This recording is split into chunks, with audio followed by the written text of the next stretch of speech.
Welcome to the OnScript podcast, your home for world-class conversations on scripture and theology, where you get to meet some of the best in the field. Visit us at onscript.study. Say hello on Twitter at OnScriptPodcast and stop by our Facebook page at facebook.com/OnScript. Hey everyone, welcome back to the OnScript podcast. This is Matt Lynch coming to you from Regent College in Vancouver. We've got another exciting episode for you. This is actually the first of a two-part with Jason Staples about his book, Paul and the Resurrection of Israel. And so I know a lot of you are interested in that book and have been waiting for it or wanting to discuss it, having read it already. So I hope you enjoy this two-part on that book. And thanks so much to all of you who support the podcast. Thanks to Jason Stark for producing the podcast as well and all the hard work he puts in. So enjoy the episode and we'll see you next time. Welcome back, friends, to OnScript. This is Matthew Bates along with Erin Heim. Hi, everybody. I'm going to read selections from the prophet Ezekiel. The hand of the Lord was on me, and he brought me out by the Spirit of the Lord and set me in the middle of a valley. It was full of bones. He led me back and forth among them, and I saw a great many bones on the floor of the valley, bones that were very dry. He asked me, Son of man, can these bones live? I said, Sovereign Lord, you alone know. Then he said to me, Prophesy to these bones and say to them, Dry bones, hear the word of the Lord. This is what the sovereign Lord says to these bones. I will make breath enter you, and you will come to life. I will attach tendons to you and make flesh come upon you and cover you with skin. I will put breath in you, and you will come to life. Then you will know that I am the Lord. A little later on, the Lord says to Ezekiel, Son of man, these bones are the people of Israel. They say our bones are dried up and our hope is gone. We are cut off. Therefore prophesy and say to them, this is what the sovereign Lord says. My people, I'm going to open your graves and bring you up from them. Our guest today is Jason Staples. We're discussing Jason's new book, Paul and the Resurrection of Israel, Jews, Former Gentiles, Israelites, published by Cambridge University Press in 2024. I want to start with high praise for this book. Personally, I find it the most important treatment of Paul's theology that I've read since John Barclay's Paul and the Gift. I think you've made a huge and largely compelling contribution, Jason. Thanks. Welcome to OnScript, Jason. Thank you. First of all, that means a lot coming from you. So thank you very much for that praise. Secondly, it's a little weird to hear your voice in not in double speed. So it's good to be here. I wonder what I sound like in double speed. Probably like a chipmunk. Anyway, truthfully, Jason, this book is really it's a smash. I think you crushed it. So super excited about the opportunity to talk to you about this great book, Paul and the Resurrection of Israel. Now, this book certainly stands on its own, Jason. There's no need to read your first book to appreciate this one. But at the same time, you're definitely building on your previous project, The Idea of Israel and Second Temple Judaism, also published by Cambridge. When did you first notice the Israel and Jew language as a research problem? That goes back to a 2003 class on the prophets. So when I was going through, I did a term paper on Jeremiah for that class, and there were just some things that stood out, specifically like Jeremiah 3, where it's prophesied of the north. You have this whole thing where Jeremiah is told to go and prophesy to the north because the south southern Judah has been so bad that treacherous Judah has made northern Israel, has made unfaithful Israel look good by comparison. So I'm going to restore unfaithful Israel too. And then we get further into the book and you get to the book of consolation, to the new covenant promise, and it's promised to the house of Israel and the house of Judah. And of course, I knew the New Covenant promise more from the New Testament. I was more familiar with it from its quotation in Hebrews and from Paul's use of it in 2 Corinthians 3. And the thing that stood out was, again, the way that it's used in the New Testament is you have some sense that Gentiles are included in this.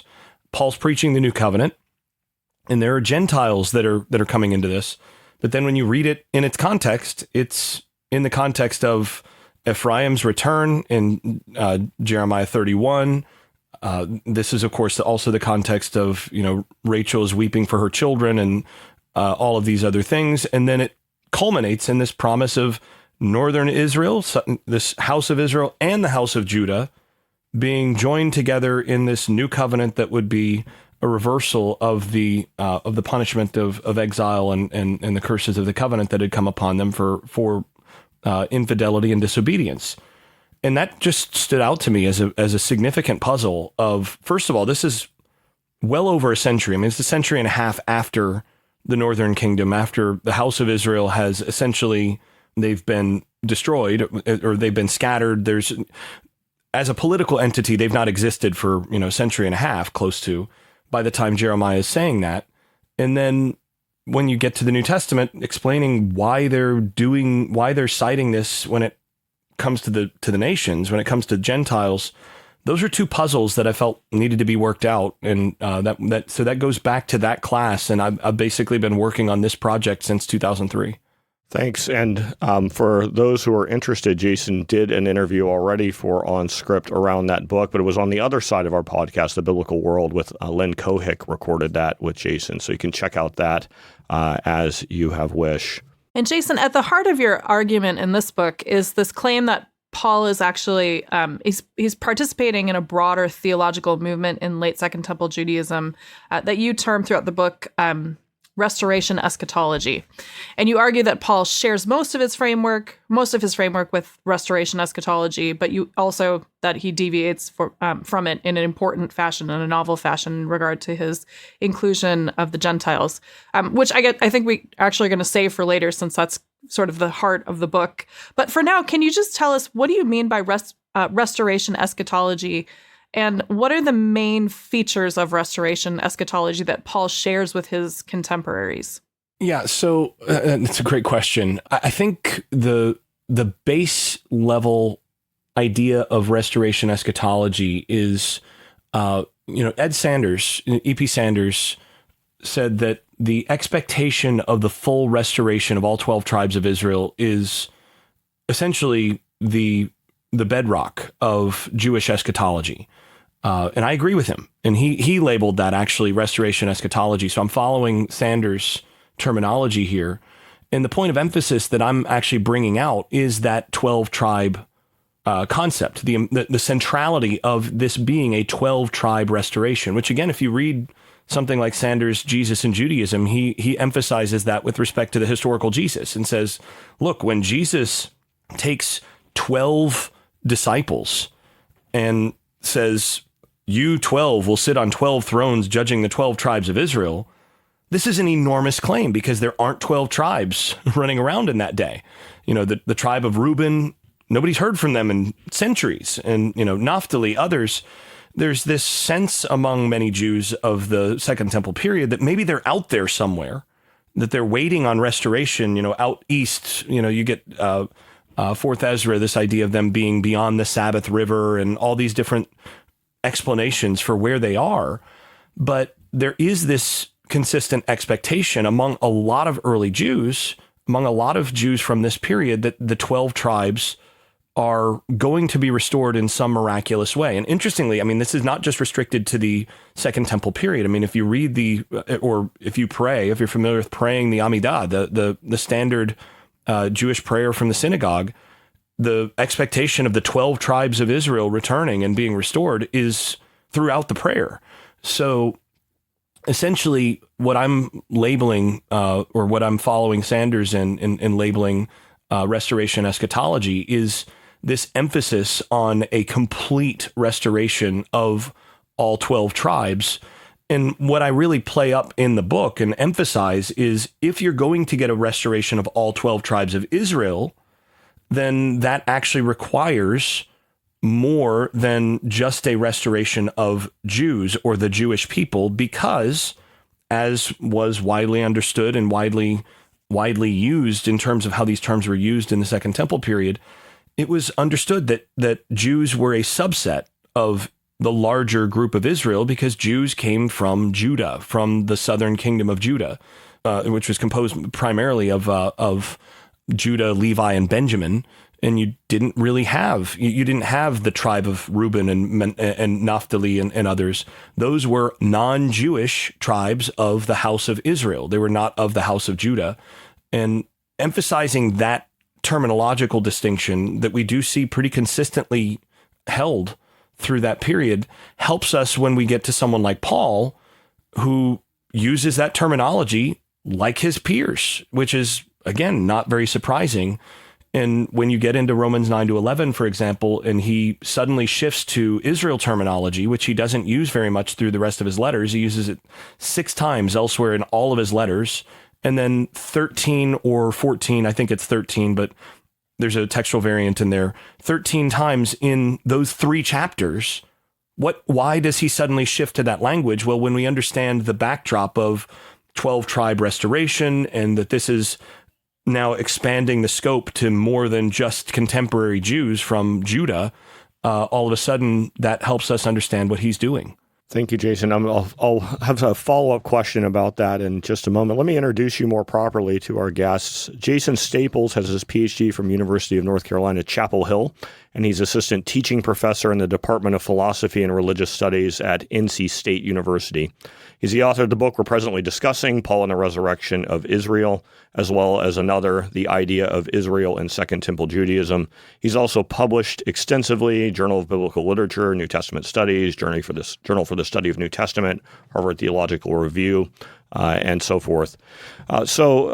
Jason also works in sports media, which is interesting, something I learned as I met Jason at SBL, and that he is a former Division I athlete, which is pretty cool.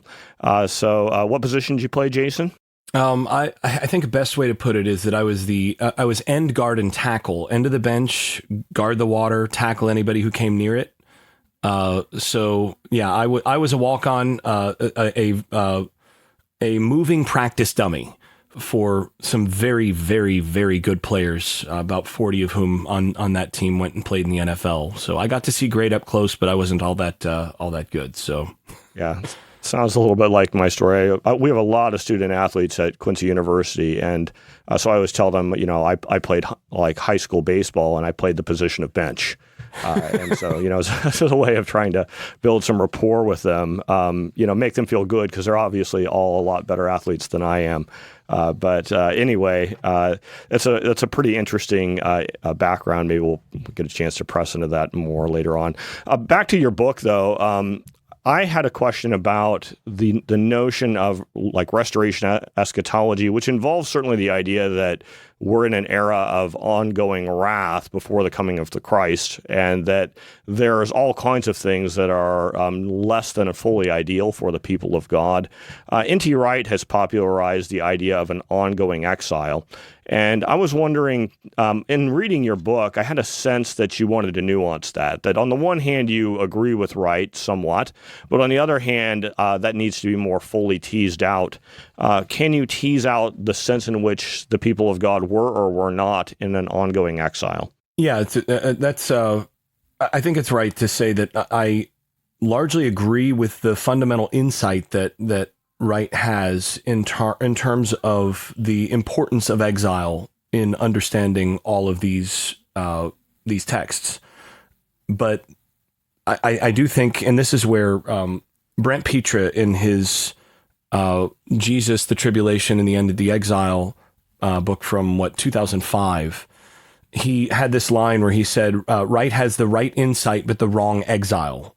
And I think that's basically where I would come in on this, is that the insight that this is all about the end of the age of exile, end of the reversal, or the dealing with of the curses of the covenant, and taking the people of Israel, the people of God, from the time of punishment and wrath to a time of grace and restoration, is central to the New Testament's message, to the gospel.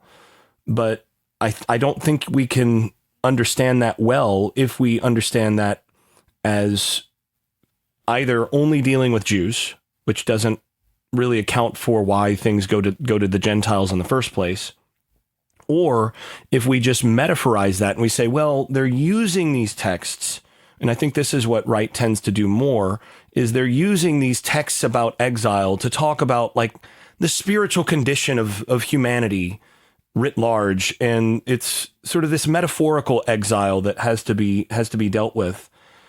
And essentially my argument is, if we read the texts in the Second Temple period carefully, we consistently get this emphasis that the exile never actually ended, not only in this metaphorical sense, but in a literal sense, because even when a limited group of Jews returned to the land and reestablished a temple and did all of those things, the bulk of Israel, that is all the other tribes that are not included in this restoration, plus lots of Jews who remain in diaspora across the world, that didn't change. And more specifically, this across Jeremiah, Ezekiel, Deuteronomy 30, one of the points of emphasis of this is that the exile, in order for the exile to be terminated, and in order for the condition to completely change, and in order for that restoration to be lasting, the problem that caused exile, that, the exile is a symptom of the larger problem. The problem is the lack of fidelity towards the covenant. That problem has to be solved by a change of heart. So Jeremiah 30, you have the circumcision of the heart. In Deuteronomy 30, you have the circumcision of the heart. Jeremiah 31, you have the law written on the heart. In Ezekiel 36, you have the new heart, new spirit. You have this language that's all about this. And it's because if that problem isn't solved, then whatever restoration would happen, however partial or whatever, is only partial and only temporary, because the people are going to have the same problem once again. And you get these things like at the end of Tobit, for example, it looks forward. And this is a book written in the Second Temple period. It is looking forward to a future restoration of Israel, to a future time when the exile ends. And it actually uses the return from Babylon and the rebuilding of the temple as this sort of brief respite that's not actually the thing. It actually brings that up only to essentially highlight that that's not it. And we see this over and over and over throughout Second Temple literature. And part of the reason for that in Tobit, for example, is Tobit is the story of Naphtalites, not Jews. These are the whole story of Tobit is all about this Naphthalite family that is trying to retain their specific Naphthalite heritage, so that when it's time for all 12 tribes to be restored, there's still a remnant of Naphtali there. And, in this sense, it would have been a tragedy for Naphtali, for Tobit, or for Tobias to marry someone from another tribe, because now you have this lack of a tribe that's there. And there's this expectation that God has preserved this family so that when the real, the full, the total, the miraculous restoration happens, this is going to happen. And when you get to Ezekiel, or when you get to Ezra as well, when the first thing they do when they establish the foundation of the temple is they put out 12 sin offerings for the sin of the 12 tribes of Israel. And it specifically says that this is an offering made by the elders of the Jews. And it's because these elders of the Jews, Judah is the forerunner, the precursor. They're the ones that are trying to serve as kind of this vanguard of the restoration. And so now these sin offerings, which, by the way, there are no sin offerings made when Solomon dedicates the first temple, but there are sin offerings now on behalf of all those who still remain in exile, those 12 tribes. So you have this continued expectation that this is something that is literally still actually underway. And I think that remains a common thread throughout a lot of Second Temple literature. And like I said, I think Wright's insight when he reads, Galatians and sees discussion of the present age and liberation from all this exile language, I think he picks up on that well. But I do think that there was just a lack of nuance and a lack of full recognition of exactly what's in play here and why this is so important in a larger, even literal sense for these various early Jewish authors. And I think Paul still reads things very much that way. Jason, thanks. You can hear in that response just how important the concept of, I mean, for lack of a better term, like ethnicity or tribal identity, perhaps, but is to this project. And I wonder if you couldn't just say a bit. It seems to be the case that in some sections you think of ethnicity as malleable in a way, but then also it's really important that we have 12 tribes at the end somehow, as you're talking in just that last response. So I wonder if you could say just a bit about what you mean by the term ethnic or ethnicity, and then how you see that fitting with not just your argument regarding restoration, but also the identity of the Gentiles. Yeah, that's, again, really difficult, because one of the things that actually frustrated me when I was working through a lot of explanations of what Paul's doing in Romans 9-11 is what I see as a sort of hand-waving the problem away by saying, well, this is where Paul's talking about the restoration of ethnic Israel. And my response to that is, okay, that's great, but you're begging the question, because the real question is, okay, who does he understand as ethnic Israel? Because ethnicity is not something that is empirical. Ethnicity is not something that is, take a look at where you sit in the gene pool or something and say, okay, that person is ethnically whatever. That's not how ethnicity works. We know that's not how ethnicity works. Ethnicity always involves specific group boundaries, and who is and who isn't a part of a given ethnic group is ultimately negotiated. It's something that there are basically groups have rules determining who is in and who is out, and there's usually a certain level of flexibility with those things, but that's how that works. So you think about it, and for some of you, some listeners, they may be going, well, no, that's not how that works. But you can look at someone and know where they're from or whatever. But phenotype is not ethnicity. You think about this as simple with something as simple as adoption, which is language that Paul uses, right? Adoption means that someone becomes a member of another family. Now, they may be born into one group, but then when they're adopted, they come into the other group in a variety of different ways. There are different ways that different ethnic groups actually work this out. And, you look at something like in modern Judaism, people who apply for aliyah, the ability to emigrate to Israel, they may be regarded and received as Jews by different Jewish communities in the diaspora. And then there have been a number of these cases where they apply for aliyah, they apply to emigrate to Israel as Jews, and the authorities in Israel say, you're not Jewish. Excuse me? Wait, what? That's complicated. And so usually with ethnicity, there's some level of birth or, that sort of thing that comes into it, but that's not all that it is.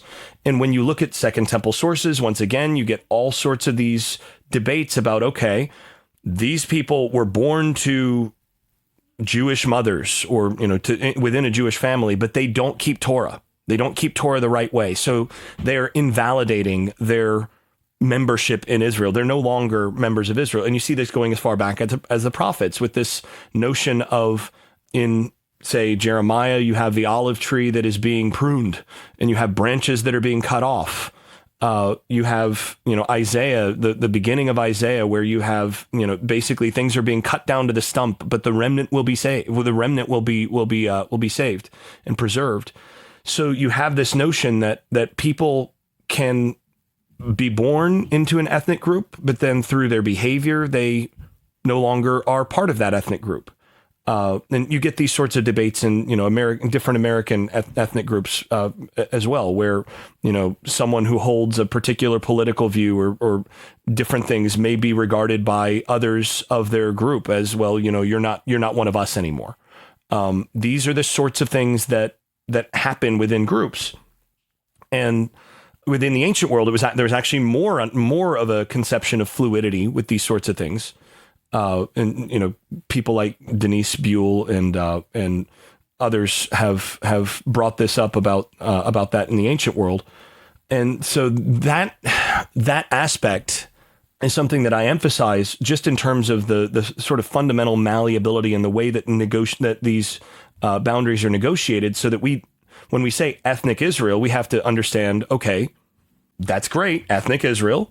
Who then is ethnic Israel? And this is where I essentially put forward an argument that Paul understands Israelite ethnicity as specifically undergoing a particular process by the one through whom that ethnicity is actually conferred. He sees Israelite ethnicity as conferred by the God of Israel, who is the Father of Israel.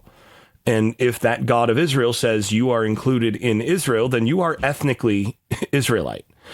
And beyond that, I see Paul as reading specific prophetic passages and historical passages from the Hebrew Bible as essentially involving certain portions of Israel being cut off from Israel and being essentially gentilized. So they undergo an ethnic transformation, essentially with their descendants becoming Gentiles rather than Israelites.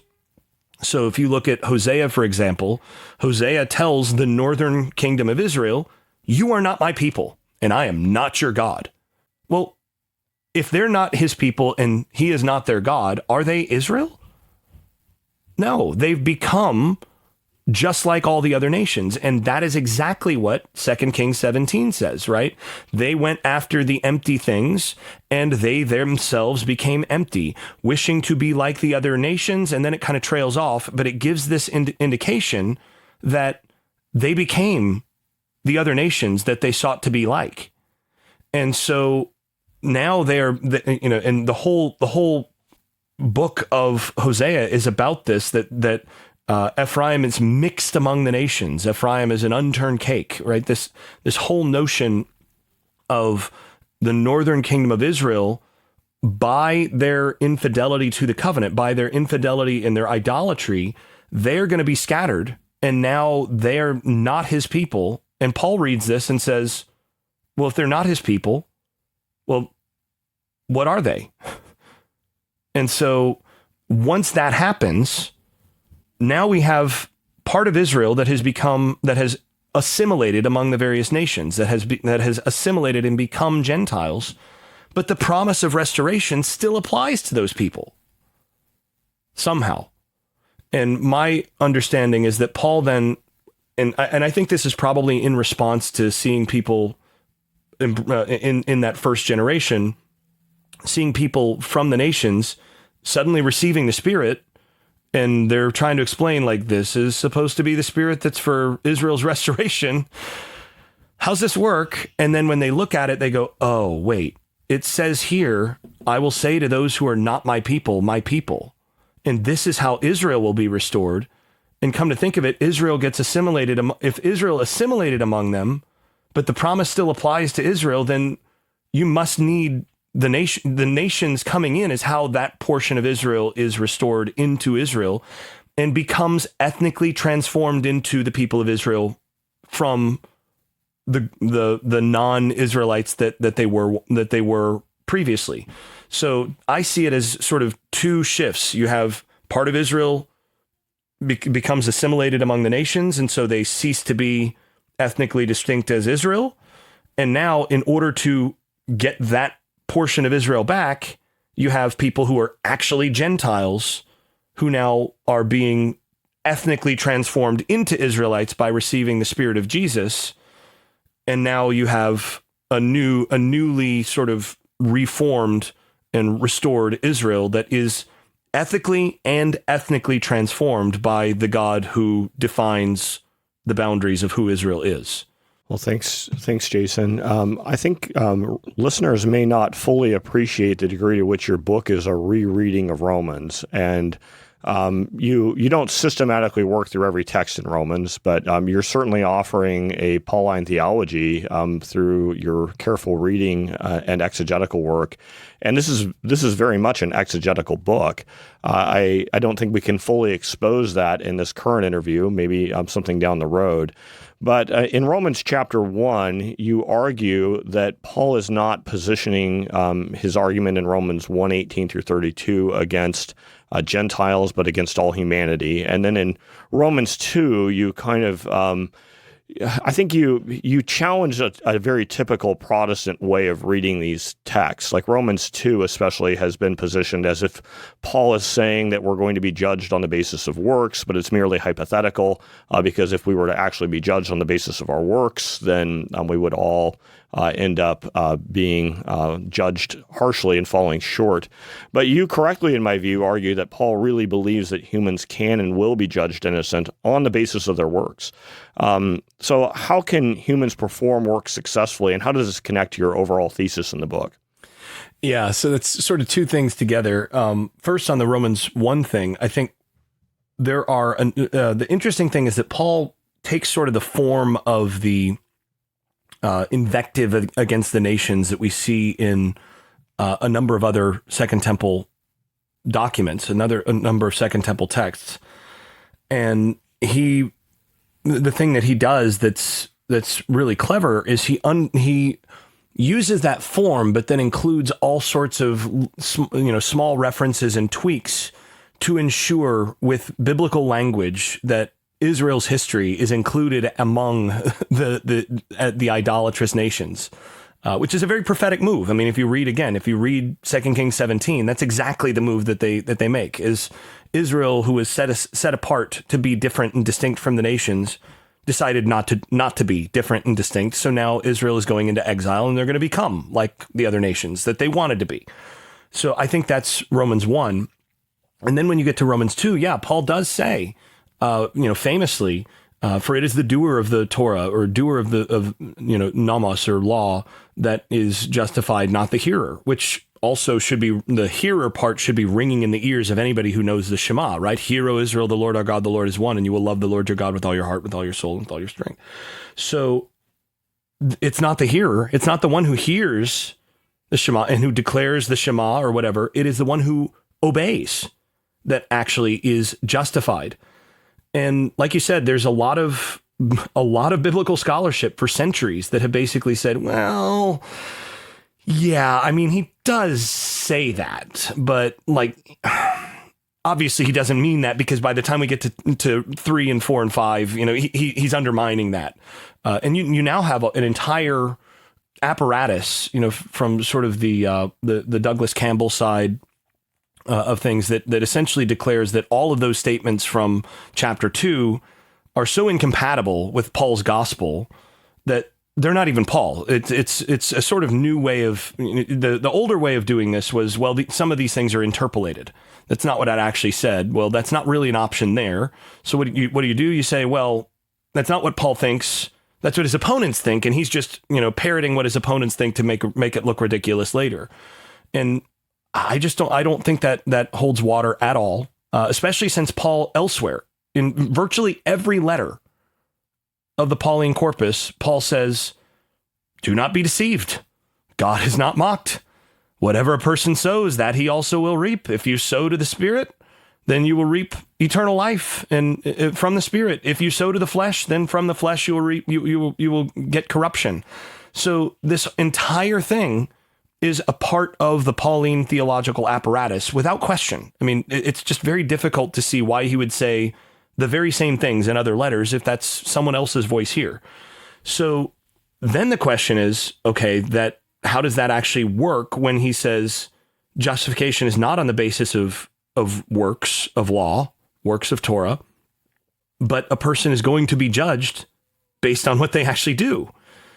And my understanding of this is pretty simple, that Paul is essentially here dealing with what you might call a paradox of justification.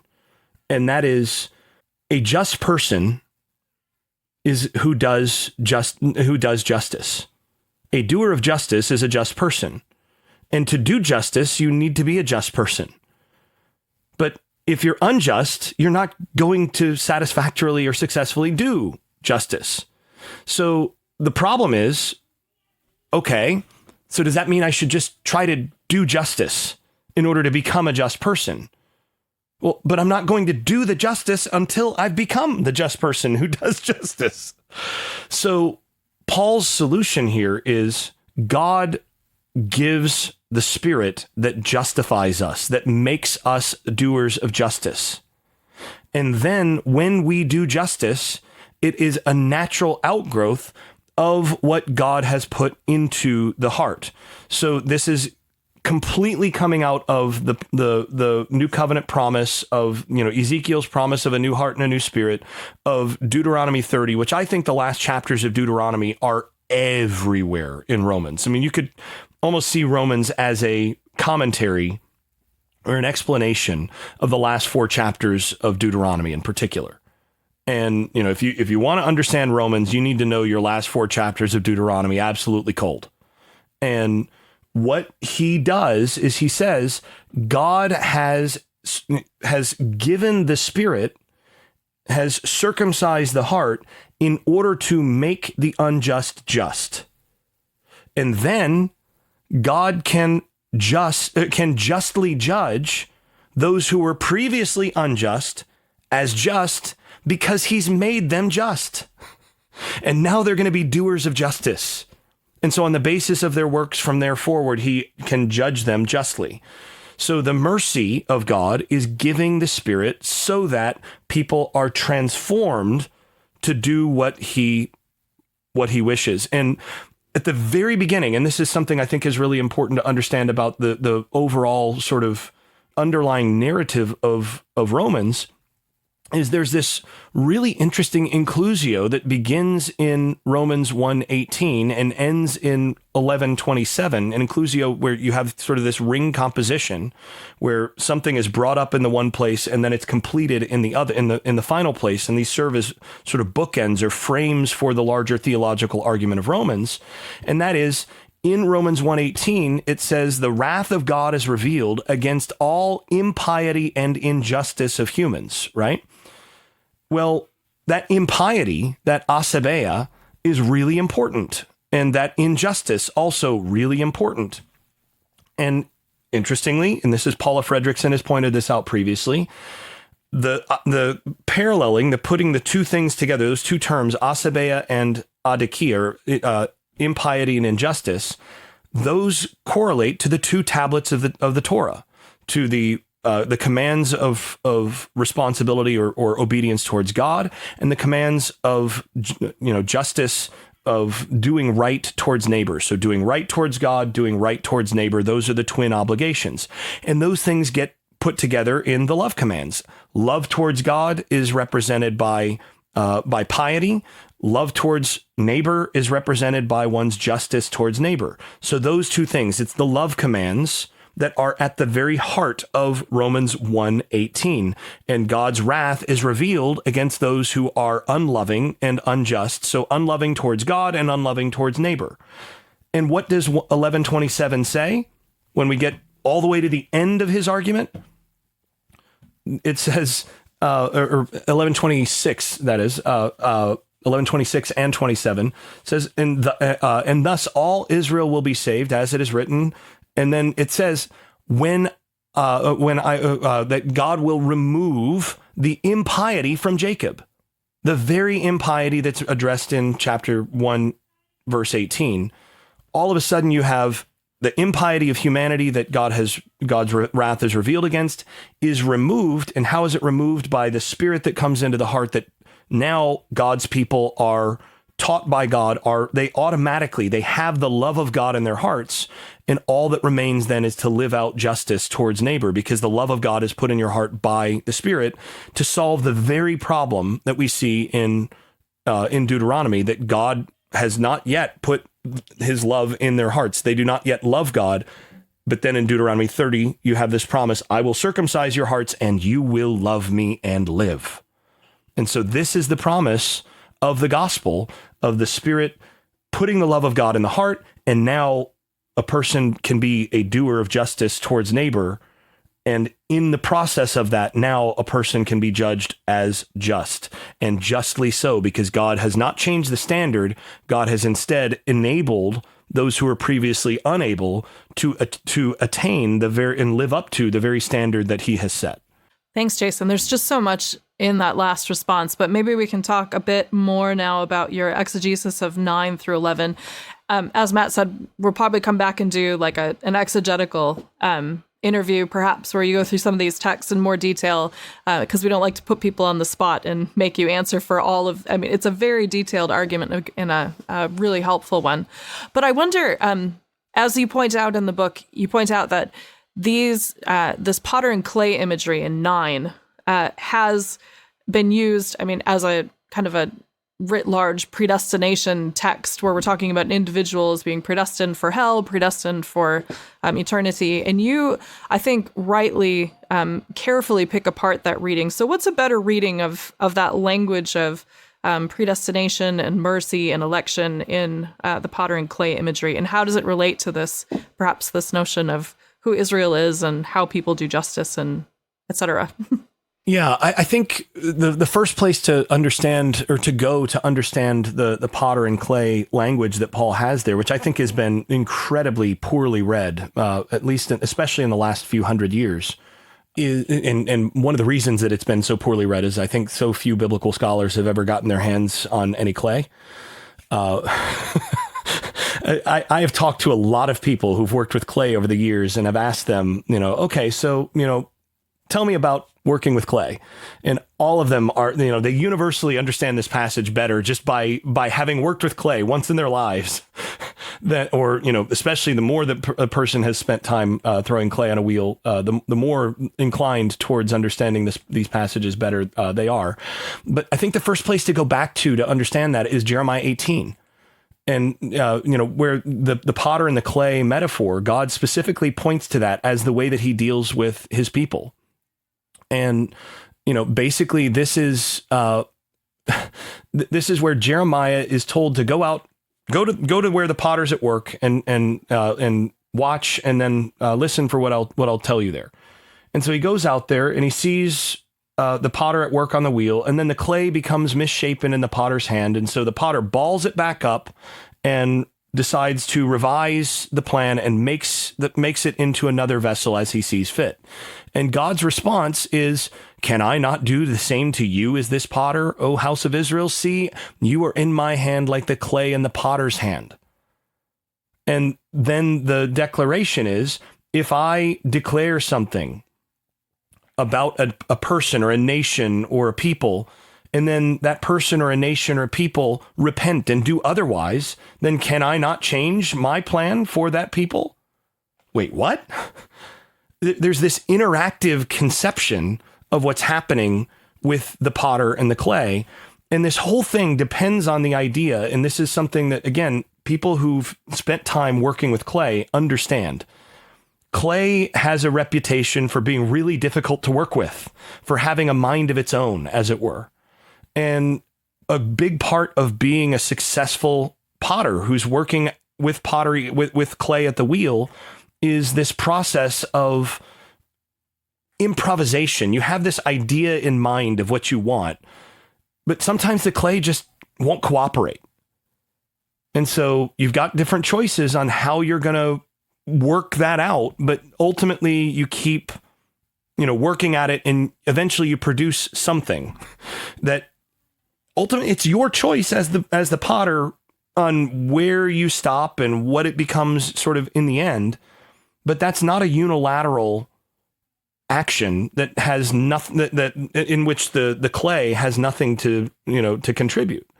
This is a way for the biblical literature to sort of metaphorize or give an analogy to the back and forth that the relationship that God has with people, that God actually, in creating humanity, has created an entity, has created a creation that actually can and does have impact on him, which is just a staggering concept, because you have like the eternal God is somehow, impacted by his own creation, that seems like a violation of, it's a category mistake.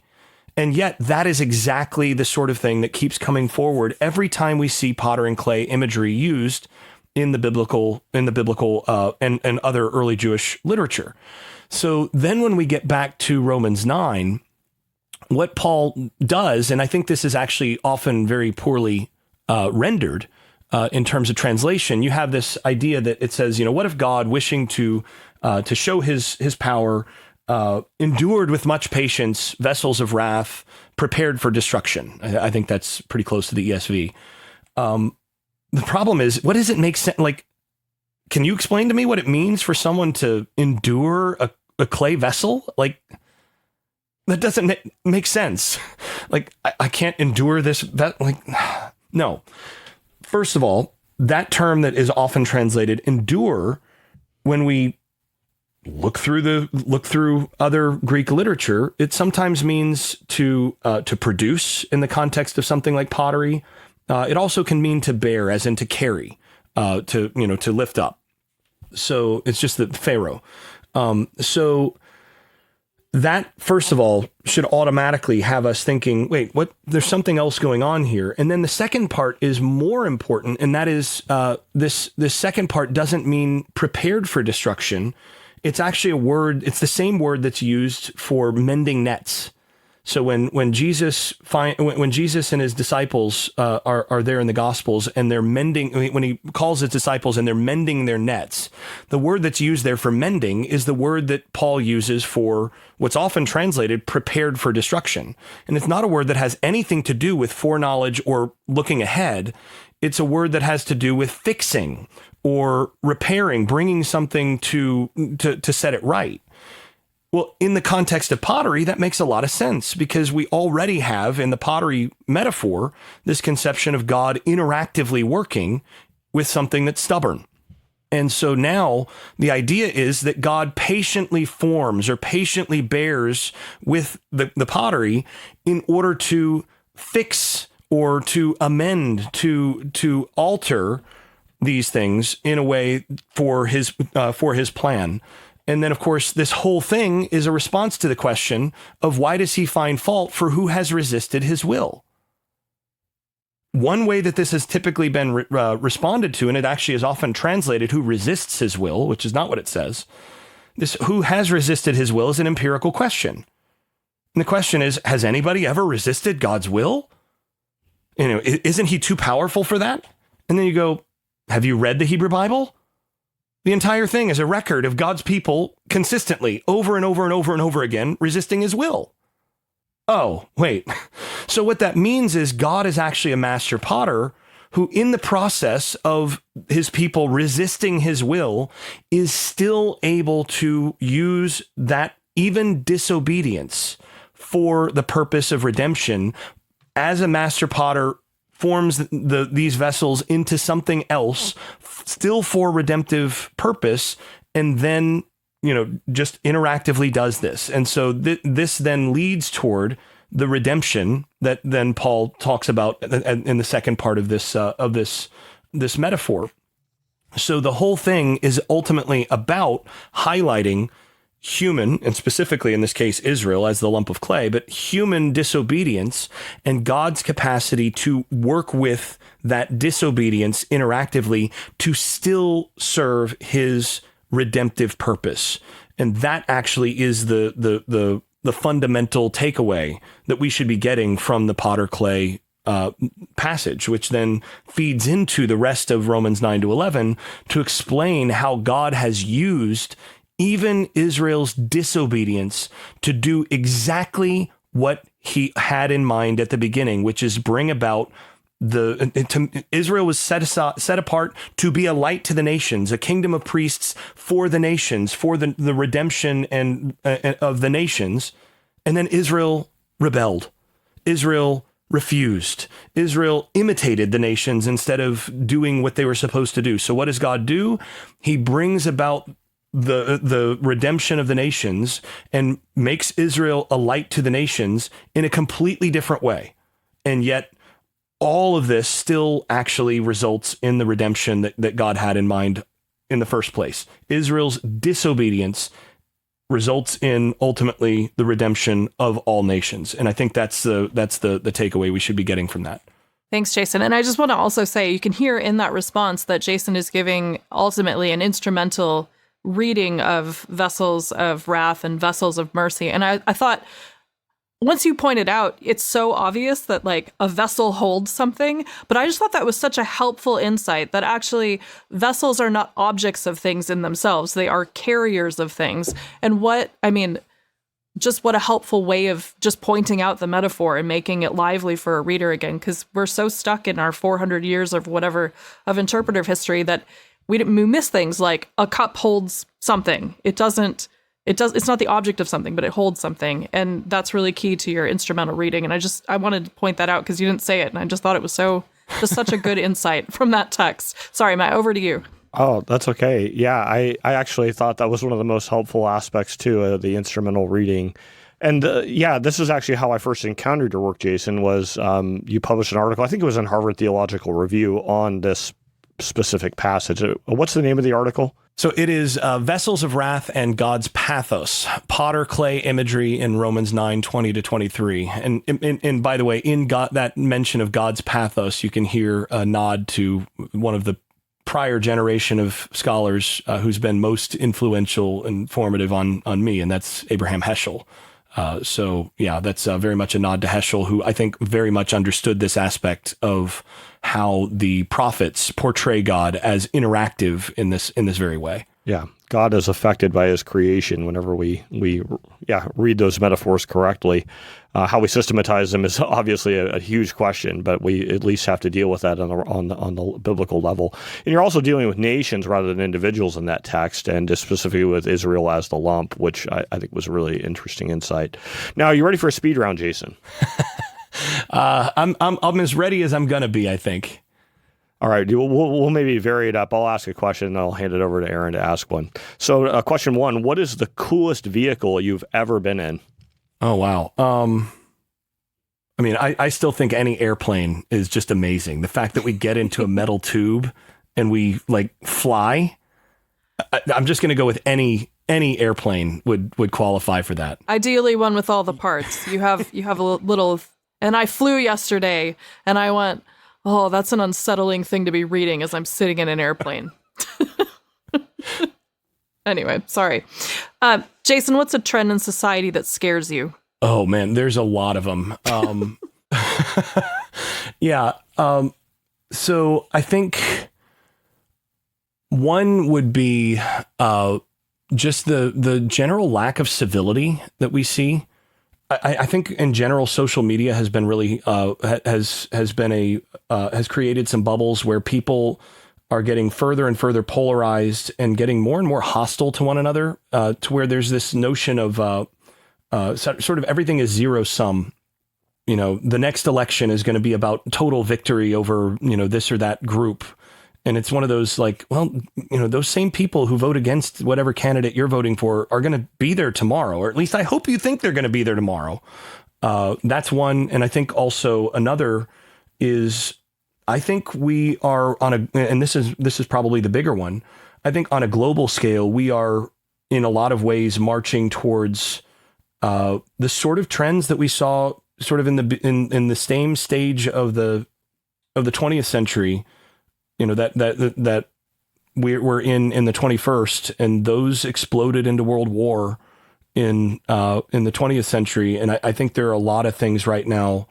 I mean, obviously, you look at, as we record this, there's a whole lot going on in Ukraine and in Israel and Gaza and Iran, and there seems to be a lot more appetite for violence and national and international chaos than there's a lot to be concerned about there. That was kind of dark and troubling, but we're in troubled times. We got to lighten this up here. So now, Jason, if OnScript listeners were to put together a GoFundMe sort of thing for you to get a tattoo with maybe a Jesus fish and OnScript, would you be up for that? I mean, would you want the tattoo? I've thought about tattoos for a lot of at different points in my life, and I'd probably be willing under certain circumstances. If I did it, I'd probably do it the way that one of my roommates in college did it, where he got a blacklight tattoo, so it's only visible under a blacklight. Like, so if you go in a place where there's like the fluorescent lighting or the right lighting, it all of a sudden stands out on his arm, and it's pretty. That's pretty cool. I'd probably do something like that. That might be good for, when you're going to dance clubs and you want to like display on-script advertising, under the lights. We'll have to. Now you should get one. We'll have to think about that. Well, maybe all of us. I mean, maybe it should just be right on our foreheads as a special mark of, on-script. Yeah, nothing troubling. Brother and sisterhood. All right. Quick answer question. Mountains or ocean, Jason? Why not both? Where are both? Where's your place that has both? Well, I mean, North Carolina has both, but it's about 5-6 hours between them. I'm funny on this. I don't have a particular location bug. The big thing for me, and I guess this would default me towards ocean a little bit, is I very much do not like cold weather. I don't think I don't think temperatures below 80 Fahrenheit, maybe 85 Fahrenheit should ever be happening. So that would, certain mountains, if you get high enough in the mountains, it doesn't get into my comfortable temperature range. So, that's true. Yeah. So I'd probably default to ocean, though I think the beach tends to be boring. Now, Jason, what's your favorite superhero movie? That's a good question. There's a lot of them. I'm going to default to The Dark Knight because I actually, I got the chance to be at a pre-release screening for that in IMAX with, a bunch of other nerds. And that was by far the best in-theater experience I've ever had because, nobody had ever seen it before. And, you had a bunch of other people there who were invested in this sort of thing. So I'll go with that one. But I mean, I think you could make a case for, something like Endgame or, any number of some of the decent Marvel ones. Nothing from the current phase, though, I can say. What's one thing you wish all your students knew? I wish all my students knew that I love them and that I want them to succeed. Now, Jason, I don't remember if you did this for Len or not when you interviewed previously, but what's the most important book for you in the last 50 years? Yeah, so I would say probably Irvine Shiblatzim's Fault Lines in the Horizon. Paul's Dawning Age Marches On. If it weren't that huge one, then it's probably the same by Shiblatzim, Paul, Multiverse Theory and the Inner Soul, which I think was just really, it was just amazing and mind-blowing. Wow.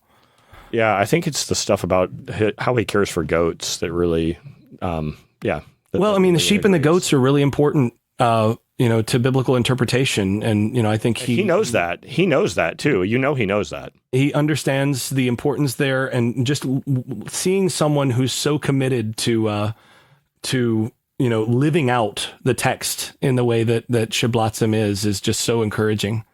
Well, I better ask the next question because Erin can't get control. Like, she had to turn off her microphone. She's just in hysterics. So, in all seriousness, by the way, I would have to say the most influential is clearly Paul and Palestinian Judaism, even if there are lots of places where ultimately I think it's in need of certain correction. But sure. The impact of that one is undoubted.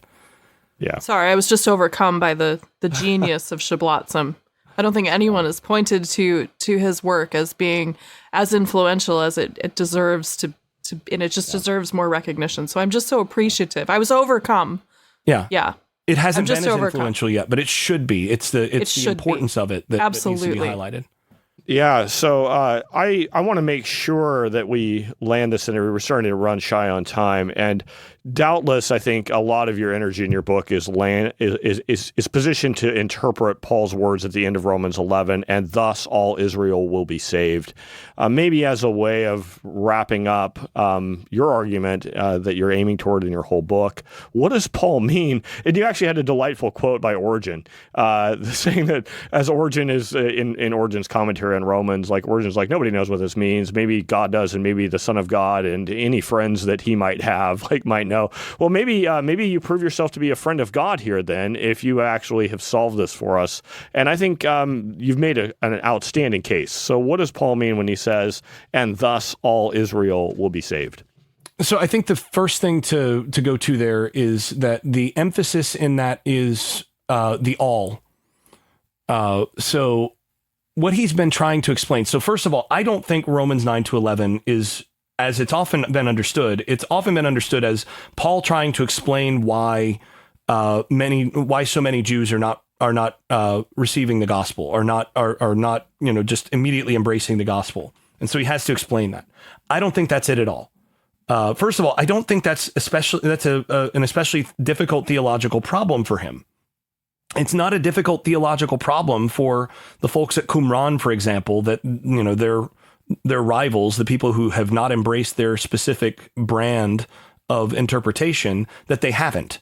That's not a problem for them. They're just like, well, they're just the disobedient. That's just the way things are. I think that's an option for Paul, and he doesn't have to spend all this time explaining that. What I think Romans 9-11 is trying to explain is, okay, if Jesus is the Messiah, that and the Spirit is being poured out as promised, then shouldn't Israel be getting restored? Where's the 12 tribes that we're to be expecting here in all of this? Why is it that we're not seeing Israel's restoration?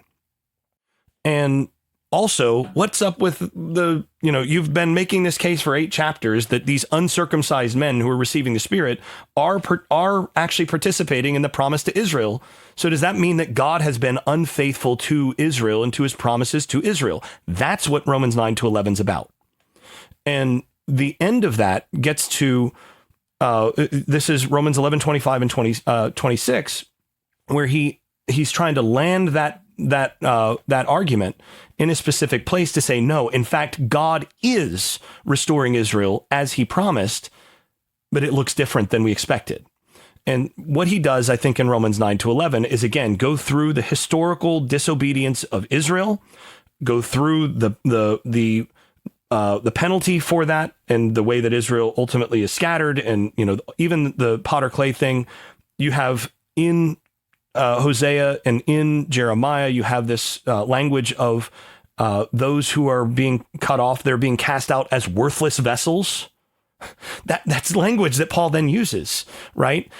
So these worthless vessels get cast out, but they're not permanently gone in this sense. God will still be faithful. So in Romans 11, what he does is he brings that back. So Israel became not my people in Hosea. In Romans 11:25 and 26, he brings it back to, I don't want you to be ignorant of this mystery that a part of Israel has experienced hardening, or Israel has experienced a partial hardening until the fullness of the nations comes in. And that phrase, the fullness of the nations, appears only one other time in early Jewish literature. And it's in a really important spot at the end of Genesis. And it's where the promise to Abraham that in your seed all nations will be blessed gets then passed along to Isaac. Isaac receives the blessing of Abraham, not Ishmael. And then, have you ever wondered why, this is a strange thing.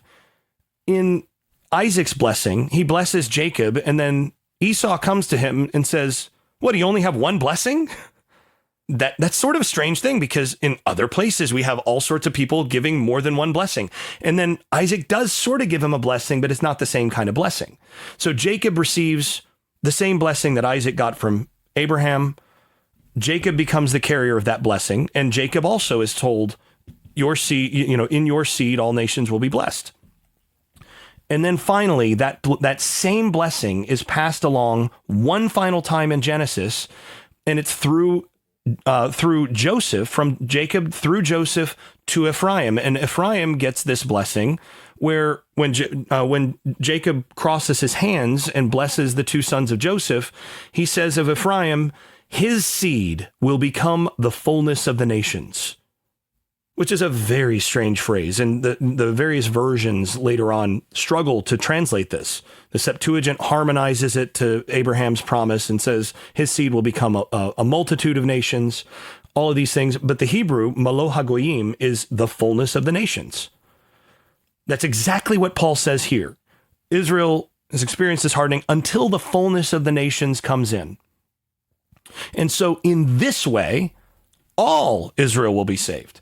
And I think what Paul's doing here is he cites this passage to say, wait a second, when we're seeing the nations receiving the Spirit and coming in with the Spirit that's promised to Israel, we have to remember that God said that the primary tribe of the northern kingdom was actually going to be such that his seed would actually become the fullness of the nations.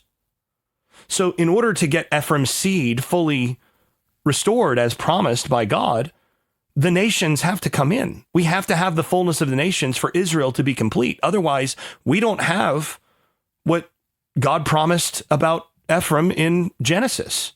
And so then when we get to when we get to the next verse, and so in this way, and thus all Israel will be saved, is the emphasis, because now it's not just about restoring Jews. It's not just about bringing about some political independence of Judah. This is about restoring all 12 tribes of Israel, including even those who became the nations. Now, when the fullness of the nations comes in, you have all of Israel restored as promised in a way that actually brings the nations into Israel, so that the promise to Abraham that in your seed, and that book can be in or by, in your seed, all nations will be blessed. The promise to Israel and the promise about the nations is all being completed in one move, which Paul thinks is, just this miraculous work of God by the Spirit. And I think that's how he lands the theological argument at the end of chapter 11.